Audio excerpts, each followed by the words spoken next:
How's it going, guys? My name is Nuttz, and I'm here with Jazzy, and we're going to be talking about Wildstar. Is that good? Yeah, sounds good. All right, so yeah, we've got a lot we can talk about today. Got a lot of new information that came out this week. They dropped a lot of stuff on us this week. Oh, yeah. Stuff we're going to talk about. We got a new adventure, Flick, and a Devspeak this week. We got YOGSCAST dungeon runs of both level 20 intro dungeons. And Carbine did a marketing event this weekend, going on right now as a matter of fact. Invited 40,000 people into the beta. 40,000 new people, along with the 3K they invite every Monday.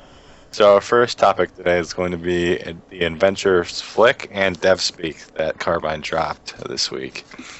So we're going to be showing you the Devspeak for the Adventures right about now.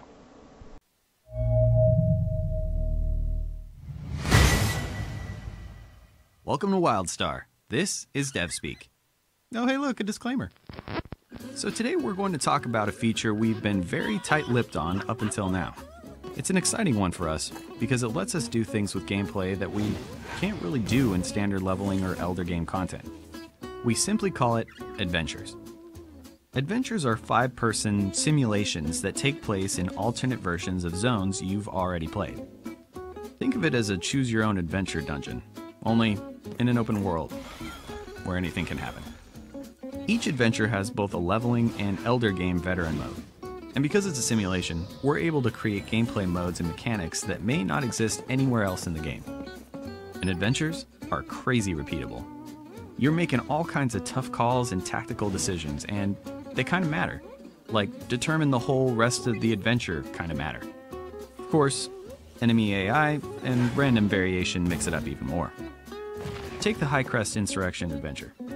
Once you and your buddies airdrop in, you'll need to decide what tactic to use against the Dominion.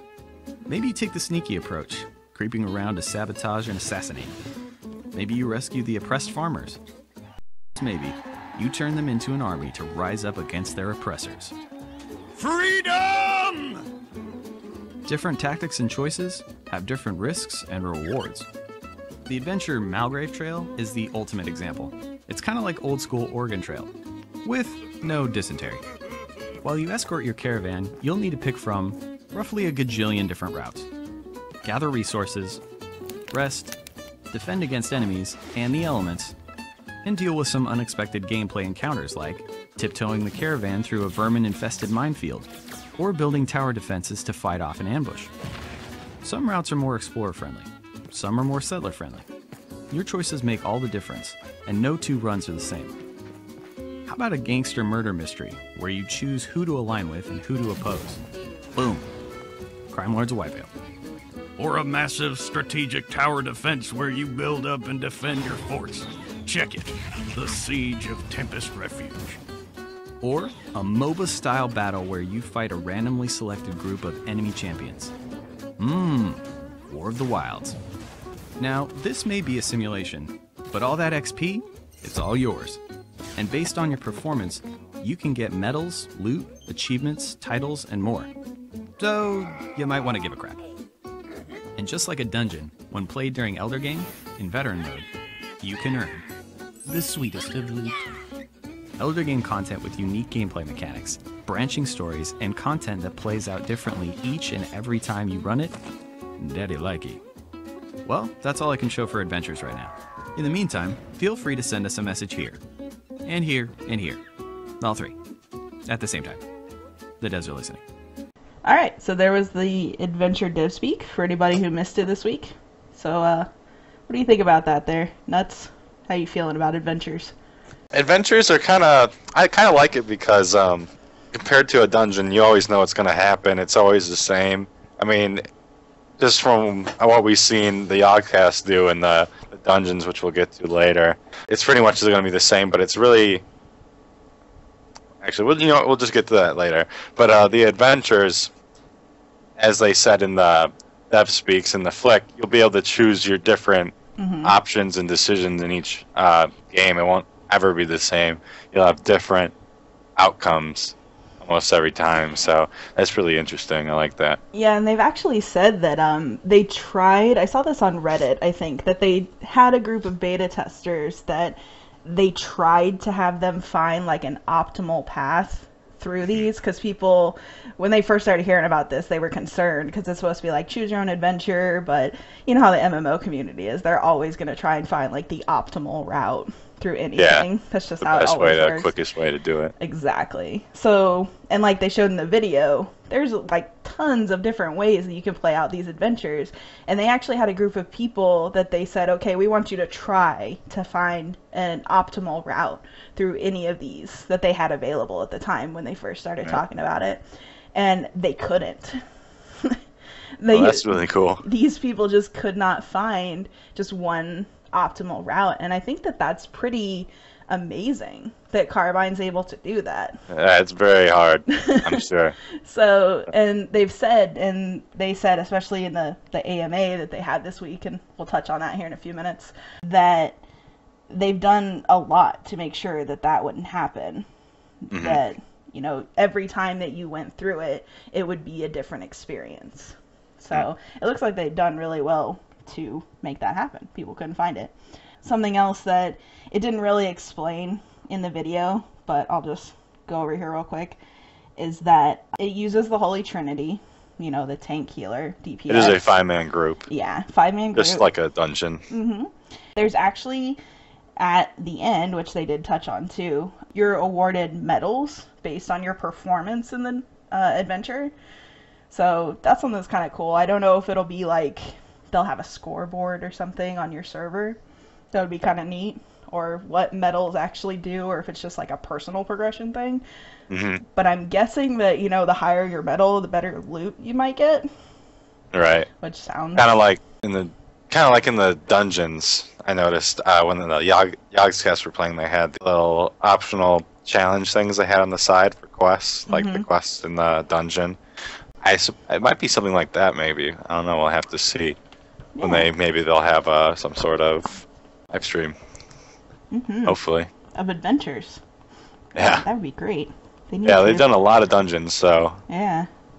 Going over to the AMA that they just did a couple days ago, a couple of things that I picked out of that. There was a lot of good questions there. Unfortunately, they didn't answer all of them. But bosses are going to have their own specific loot tables, and you're going to have different bosses, you know, obviously depending on which path you take. So that's something that's really neat. And also something else that people asked about was if this would replace dungeons or Elder Game content in any way. And they said that the gear will actually be more of a complement. Even at Elder Game, I think they said 4 out of the 6 adventures that are going to be in launch will have Elder Game veteran versions of them, which have good gear for progression there. So it's kind of giving you a choice of how you want to play, basically, which is another cool thing that I like that they've done. Another question that was asked is if people can go back with their friends, you know, scale down to the content if they wanted to run with a friend that's leveling an alt or something like that. And you can level, you can scale down your level, but the loot will be appropriate for whatever level the adventure is that they're running. You could scale down, but the gear won't scale up to your level. Yeah, exactly. It's still going to drop the same gear that it would if you were, you know, let's say level 15. I think they said as the first adventure. Right. So it would be dropping level 15 gear as opposed to level 50. You'll still get XP also, but it'll be a lot less than what you would have gotten if you did one that was appropriate for your level. Adventures will take about 25 minutes to an hour, which is actually pretty long if you think about it, because the dungeon is about the same, I'd say, based on what we saw from the YOGSCAST, don't you think? Yeah, I think both of the videos were about half an hour each, so... Yeah, so that's like considerably large, especially because you're going to be making choices. Just like the Flick said, you're going to be making choices that lead to an eventuality, and eventualities that lead to choices, so a lot of different stuff. They might actually include some seasonal adventures for like Christmas or winter or Halloween, stuff like that. So that's pretty interesting. I'm not sure if those adventures will be permanent, though. I'm not exactly 100% sure on that, so we'll have to see. Yeah, I mean, it'd be kind of like the seasonal bosses that other MMO yeah, and if you were to compare it to WoW, like well, Dark Moon Fair. WoW, but What? I wasn't gonna talk about WoW, but okay. Well, I mean, The other MMO. yeah. The MMO that shall not be named. Yep. So next up, we're going to be talking about the dungeon runs by the YOGSCAST crew. About their dungeons they went through were the Stormtown Lair and Kelvarath, and they had 2-part videos, and they're about, you say, 30 minutes each? Yeah, looked like they were about half an hour. They did it in 2 parts. Yeah, and so kind of our thoughts on the dungeons. The dungeons seem to be a lot more interactive, because if you're comparing to other MMOs, you're just kind of standing there pressing buttons and just kind of standing there just doing your rotation. But in this, you actually have to move, because if you stand in a telegraph, it's pretty You can punishing, see in it the seems, video yeah. there that we have playing in the corner that somebody, whoever this is playing, is getting hit by tornadoes repeatedly. These They are actually can... Oh, go ahead. environmental hazards seem to be quite a thing here, and there's a lot of telegraphs. And keep in mind that this is the first dungeon that you're going to be interacting with, and it's expecting you to be on your game. So. And there's a lot. It seems like there's a lot more skill involved too. Like they talk about interrupt armor and having there's actually bosses that if you don't interrupt them, like that one you just saw there, actually it's like a killing blow that'll just wipe your whole team, it seems. So you have to actually communicate with your team and not just kind of go into it, tank and spank everything. I wonder how that's gonna work with random dungeons, though. That's true. That might be a problem, but with you know, not being able to have like some kind of voice comm with random people. I mean, it seems like it maybe like if you knew what you were doing, you would be okay, but it's definitely not like other MMOs, like you said, where you can just sit back and kind of press buttons and just do a rotation. You have to be a lot more aware of what's going on, it seems. Yeah, and like going back to the telegraph and things, like went back earlier in the video when they died to the couple of mobs there, that was just like trash. That was that was just like a mob before a boss, and the telegraph totally destroyed them. That the AIs kind of put down. So I mean, that's just how punishing it is. It's not even a boss, and it just totally, destroyed them, unfortunately. But so you got to be paying attention, staying in your healer's telegraphs, and staying out of the red ones. That's the other thing too. Is it looks like I think some people might have a hard time with that, because I noticed in the video that the healer wasn't always, just healing somebody, because it's telegraphed. Other people have to actually get into the healer's telegraph. Yeah. So it looks like it's going to expect people to be aware of not only where they are and to stay out of bad things, but also, if you get hit by a bad thing, you have to go over here and heal yourself, essentially. So it looks like it kind of expects you to take care of yourself a little more, rather than just expect someone else to pick up your slack. Right. So that's another thing I think some people might have to get used to. Yeah, and it seems like it's almost like a kind of a sharp learning curve from what people are used to as far as other MMOs. Like, I'm sure there's other MMOs that are kind of similar as far as like the telegraphs and stuff like that go. Terra is the big one that people compare Yeah, to. that's what people have been saying. I've played very little of that, so I haven't actually played any of it, so I wouldn't know. But yeah. But that's the one I hear a lot of people compare it to. They say the combat is very similar to that. So yeah, and the boss fights, I mean, those look insane. Like the huge telegraphs that cover like the whole map, and you gotta either stun them or get to a certain spot. If you look at this one, like this is still just a trash mob, isn't it? Right here. Yeah. Yeah, it is. Telegraphs look insane. Yeah, they're just stacking everything. You gotta keep moving. You gotta be paying attention. You can't just be kind of on Facebook on your phone and making a sandwich while you're auto-attacking. I mean, that was nice back in the day, but Wildstar ain't having it, so. Oh, yeah. Alright. So. And it looks like over there on the right side of the video, they have like some little extra, I don't know if those are like quests or what they have going on, optional objectives over there. Maybe challenges or something like that. So it looks like, you're given some choice, even maybe in this as well. kind of like the adventures. Maybe not quite as much as the adventures, you know, where it literally changes how it plays, but some choice in like what you want to do in the dungeon. Mm-hmm. I wonder what they're going to give you for. What if you were like a total like overachiever and wanted to complete all those? Maybe there's like some sort of leaderboard or saying that how fast you do it and how many. Yeah, maybe some kind of similar concept to like dungeons, how they were talking about like medals and stuff. Yeah. So. Yeah. Or I'm sorry, similar to adventures, how they were talking about medals. Yeah, I mean it's possible. There has to be a reason that they're in there.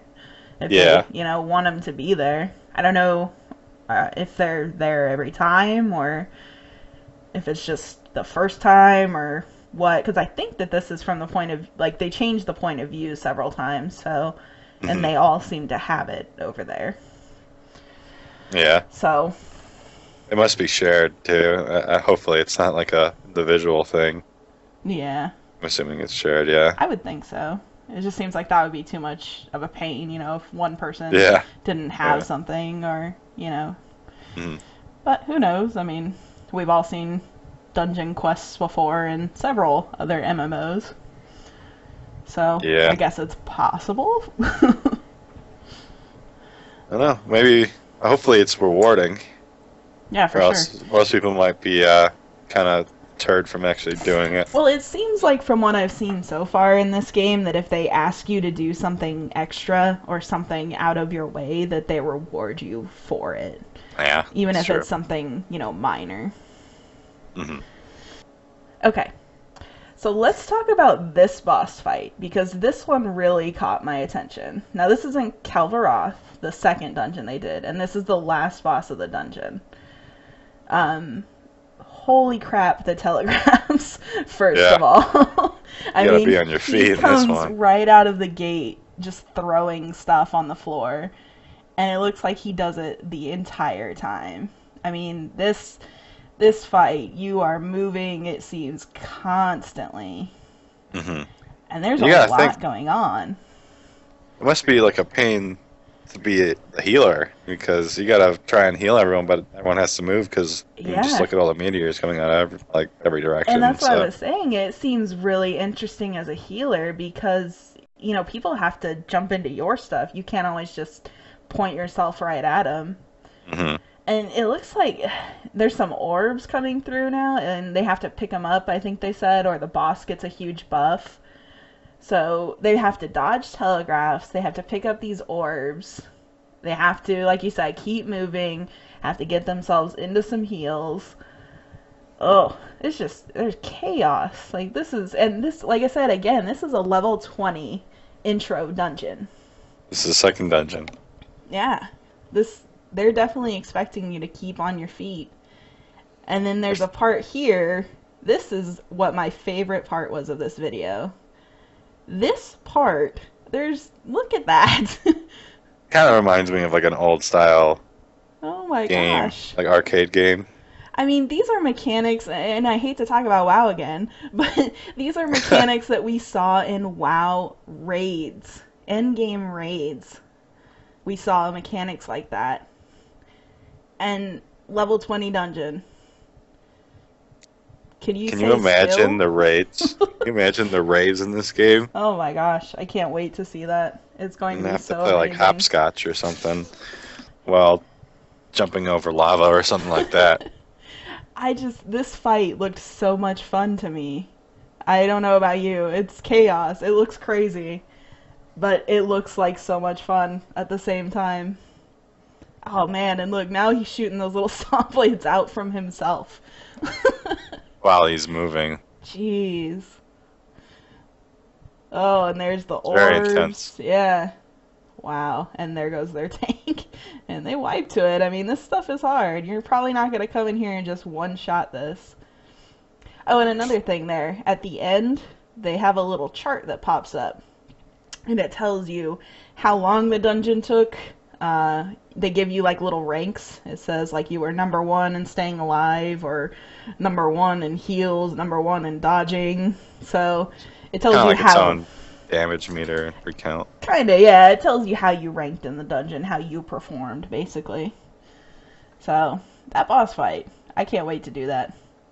That looks Same intense. here. The last topic we have today is going to be the new marketing event that just recently occurred, where Carbine invited 40,000 people to partake in the beta, along with every Monday they invite, like, I think about 3K people every Monday. Yeah. So it was first come, first serve. The keys weren't announced in advance, so it just kind of happened, and if you were there, you got it. Yeah. So that kind of sucks, but... I actually saw this drop on the Reddit. I happened to be there in the morning. I think they did it at like 9 a.m. Pacific time. They just put up a post and were like, go put in your email here, go get a key. And a lot of people didn't even think it was legit. And they were like, what? Right. Everybody just thought it was a scam because, you know, only 3.3% of anyone who's ever applied for the beta has been invited, which is a ridiculous number. Right. But yeah, 40,000 people, and those keys were gone in like 10 minutes max. And this event is not a stress test. It is a marketing event. So stress test being on Friday, it's going to go from, let's say, 4 p.m. to 10 p.m. Whereas is this marketing event is supposed to be like all weekend. So it's not, they're not trying to break the game, they're just playing for the weekend. Basically what it is. So yeah, they're just trying to get as many people as possible into the game. Yep, exactly. Another thing I saw today on Reddit, or earlier this afternoon, as of 1 p.m., Mr. Gaffney came onto the Reddit and said that they had 11,000 people playing concurrently. Wow. So that's a lot. It's still not 40K, but, you know, who knows? People could have been at work or whatever. It was 1 o'clock in the afternoon. So That's true. That was still a pretty cool number, though. I mean, if you think about it. It's a pretty exciting number. Hopefully it's even bigger at launch. So I'm sure it will be. And something that I thought of, you know, they had that stress test they had last weekend. They've been ramping up the giveaways they're doing with all the different fan sites. They've done their own giveaways with contests and everything. So I was wondering, because they're doing that, and now just last weekend stress test, and now this marketing event this weekend, do you think that that means we're closer to our launch? I think so, because if you think about it, they're doing all the stress tests, and this week could have been a stress test, but they did this marketing event where they're going to be playing all weekend. So it kind of seems like, because the objective of the stress tests were to test their servers and see how their game works under a lot of pressure, and just as an impulse. So now that they're done with the stress test and they're moving on to these marketing events here, it seems like they're getting ready to see how having like 40K people on a couple of servers does what it does to their servers. So the thing that I thought of too. Oh, one more question. When do you think the game might come out? How much longer do you think we have? Well, I heard it was supposed to come out in spring, so I think maybe more or less 2 months. 2 months? That's about what I was thinking. I was optimistic at the end of December, and I was thinking March. Don't think that so much anymore.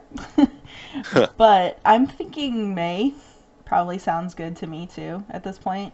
What I've heard and what I've seen on all these videos and streams and whatnot, it seems like they're, you know, in polish mode, basically, that they've pretty much squashed everything that's really bad. I did see an article on MMORPG.com a couple weeks back that, you know, they had opened up the level cap, that everything is open now, that everything raids level 50 cap, because they had it capped at 36 before. And everything is just wide open, and they're testing everything.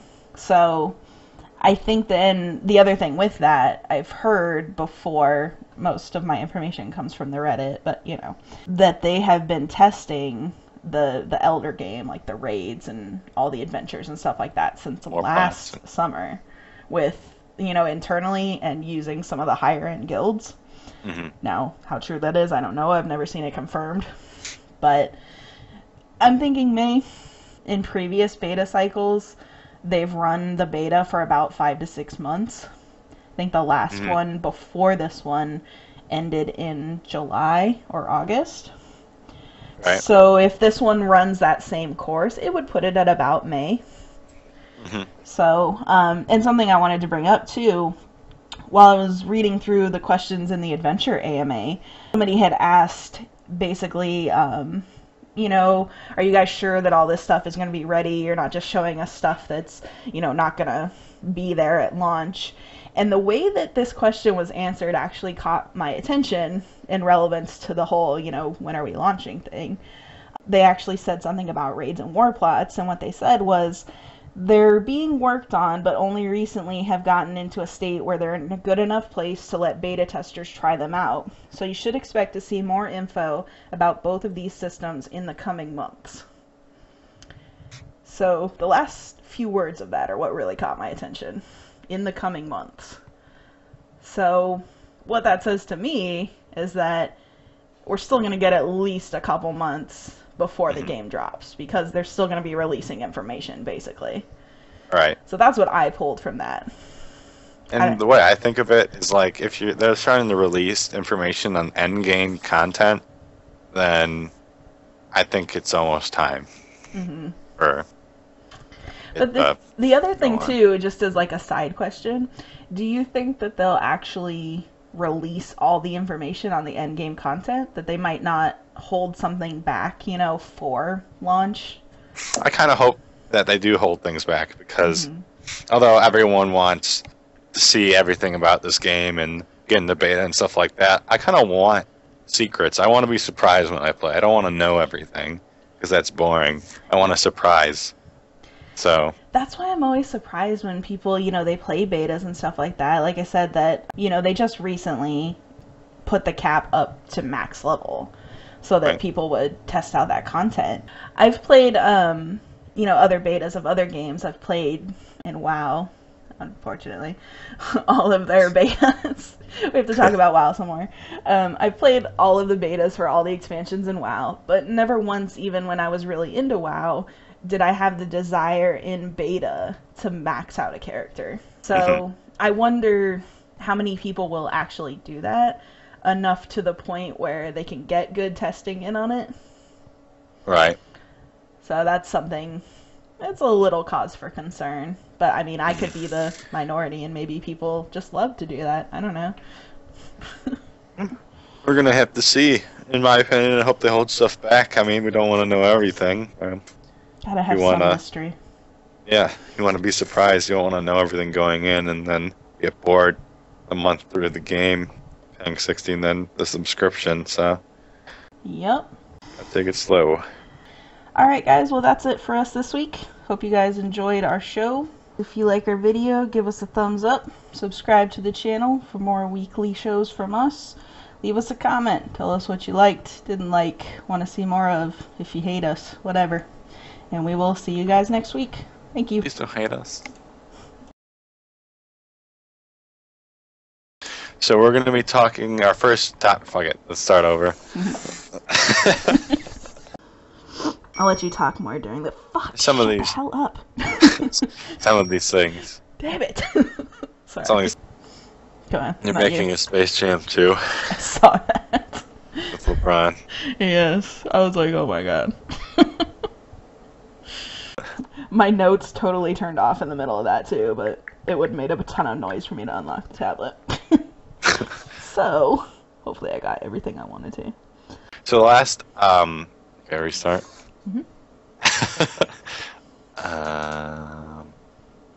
Okay, that's the word I wanted. So played frickin' motorcycle. In case you have shit, whatever. Devspeak playing right now. Elevator music. Only messed up one part in that. So I kind of lost my words. That's fine. I'll have nice little cuts. I'm saving all this stuff we mess up. I'm going to use it against you.